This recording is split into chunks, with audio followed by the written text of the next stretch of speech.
So you've got to see it firstly like a marathon. There'll be every 10 years something is going to change, and you've got to be ahead of your game. I think for me it was firstly hard work. Uh, you know, I worked, so to speak, like a dog. I had to, and it was not about outsourcing my thinking. It was always trying to do it yourself. Two is you've got to persevere on what you're doing. You can't give up. You've got to keep at it. It will happen. And at three is, I think, most importantly is you never give up. You've got to keep going for what you wanted to do in the first place. Now, in a career is long, 30 years, 35 years. You've got to want something. If you don't want it anyway, you're not going to get it.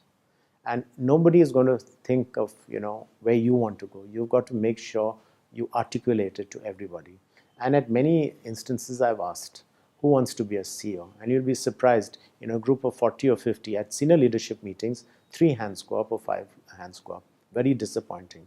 So the first thing is, if you write down the 3 things you want to achieve in the next 10 years, 20 years, and 30 years, if you don't have CEO there, then you're going to be a specialist or a practitioner of something else. It's best you seek that.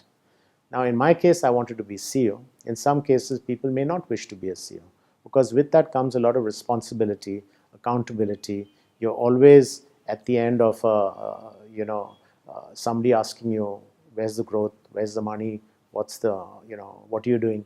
So people don't like that. People today, in today's context, things have changed.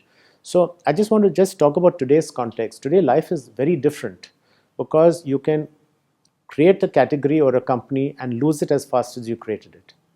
So the time it took us in terms of 30 years and 20 years, that's changed. Today, age is off that.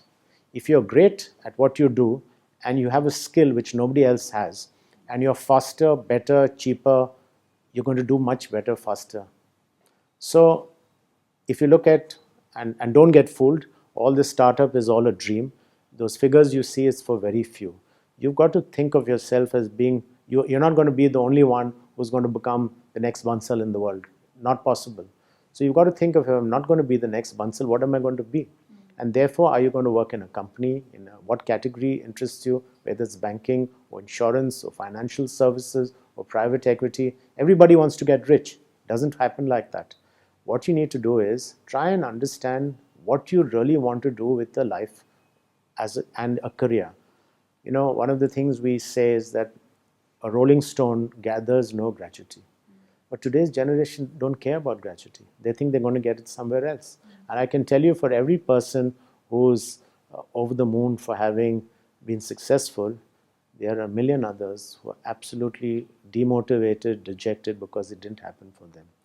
So this came up at this under 40 most successful achiever awards recently, which ET had, where everybody in the audience was under 40 because of the nature of the award. And one of the youngsters, I'm using the word youngsters, must have been 30, probably made his million in one of the new startup companies. He's talked of the uncle companies. The phrase uncle company comes from, if you're 35 in a startup company or in a technology ecosystem, so 35, you're an uncle. And obviously the people who give you that nomenclature are people who are 25 to 30 or 35.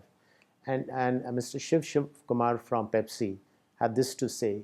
He said, by the time you're 40, if that's what you want to achieve, what are you going to do after 40? So I think the important thing is to think of a career as a long-term career.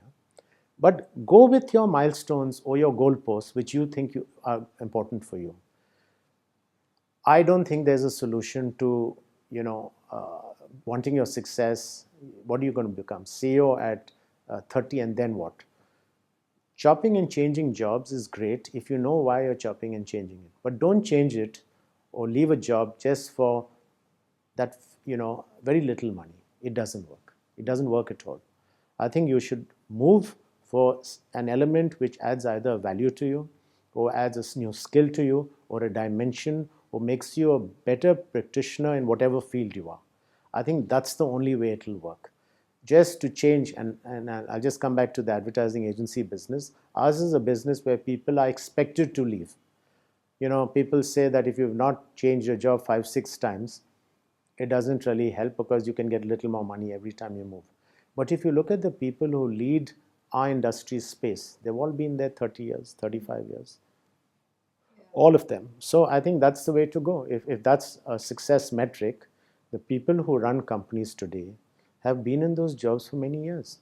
And if you look at out of the advertising agency business, the people who today running companies are people who always gave 15 or 20 years to a company through the foundation, through their formative years, and it's only when they achieved greatness or the skills they required did they decide to take one or two changes. But it was never about 20 changes.